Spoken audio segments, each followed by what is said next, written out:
ಜಿಲ್ಲಾಡಳಿತದ ವತಿಯಿಂದ ಬಳ್ಳಾರಿಯಲ್ಲಿಂದು ಹಮ್ಮಿಕೊಂಡಿದ್ದ 10ನೇ ರಾಷ್ಟ್ರೀಯ ಆಯುರ್ವೇದ ದಿನಾಚರಣೆ ಕಾರ್ಯಕ್ರಮವನ್ನು ಮಹಾನಗರ ಪಾಲಿಕೆ ಮೇಯರ್ ಮುಲ್ಲಂಗಿ ನಂದೀಶ್ ಉದ್ಘಾಟಿಸಿದರು. ಈ ವೇಳೆ ಜಿಲ್ಲಾ ಖಾತರಿ ಯೋಜನೆಗಳ ಅನುಷ್ಠಾನ ಸಮಿತಿ ಅಧ್ಯಕ್ಷ ಕೆಇ ಚಿದಾನಂದಪ್ಪ, ಜಿಲ್ಲಾ ಆಯುಷ್ ಇಲಾಖೆ ಅಧಿಕಾರಿ ಡಾ ಎಂ ವಿರೂಪಾಕ್ಷ, ಹಿರಿಯ ವೈದ್ಯಾಧಿಕಾರಿಗಳಾದ ಡಾ ಭಾರತಿ ಸಂಗಮ್, ಡಾ ವಿಜಯೇಂದ್ರ ಆಚಾರ್ ಸೇರಿದಂತೆ ಹಲವರು ಉಪಸ್ಥಿತರಿದ್ದರು. ಇದೇ ಸಂದರ್ಭದಲ್ಲಿ ಧನ್ವಂತ್ರಿ ಭಾವಚಿತ್ರಕ್ಕೆ ಪುಷ್ಪ ನಮನ ಸಲ್ಲಿಸಲಾಯಿತು. ಆಯುರ್ವೇದ ಸಸಿಗಳನ್ನು ವಿತರಿಸಲಾಯಿತು.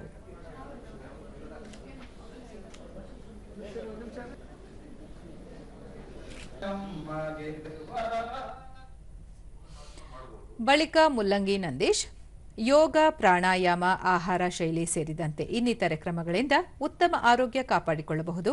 ಆಯುರ್ವೇದ ವೈದ್ಯರ ಸಮಸ್ಯೆಗಳಿಗೆ ಪರಿಹಾರ ಕಂಡುಕೊಳ್ಳಲು ತಾವು ಕೆಲಸ ಮಾಡುವುದಾಗಿ ತಿಳಿಸಿದರು. ಹಾಗಾಗಿ ನಾನು ಎಲ್ಲರಿಗೂ ಕೇಳೋದು ಒಂದೇ ವಿಚಾರ, ನಮ್ಮ ಜೀವನ ಸುಖವಾಗಿ ಬಾಳ್ಬೇಕಂತಂದ್ರೆ ನಮ್ಮ ಲೈಫ್. ಕೆಇ ಚಿದಾನಂದಪ್ಪ, ಆಯುರ್ವೇದ ಭಾರತೀಯ ಪರಂಪರೆ, ಇದನ್ನು ಉಳಿಸಿ ಬೆಳೆಸುವ ನಿಟ್ಟಿನಲ್ಲಿ ಹೆಚ್ಚಿನ ಒತ್ತು ನೀಡುವ ಅಗತ್ಯವಿದೆ. ಆಯುರ್ವೇದ ಮತ್ತು ಆಧ್ಯಾತ್ಮ ಒಂದೇ ನಾಣ್ಯದ ಎರಡು ಮುಖಗಳು. ರೋಗ ಬಂದಾಗ ಅದರ ಗುಣಮುಖಕ್ಕೆ ಆದ್ಯತೆ ನೀಡುವ ಬದಲು ಮುನ್ನೆಚ್ಚರಿಕೆ ವಹಿಸುವುದು ಒಳಿತು ಎಂದು ಹೇಳಿದರು.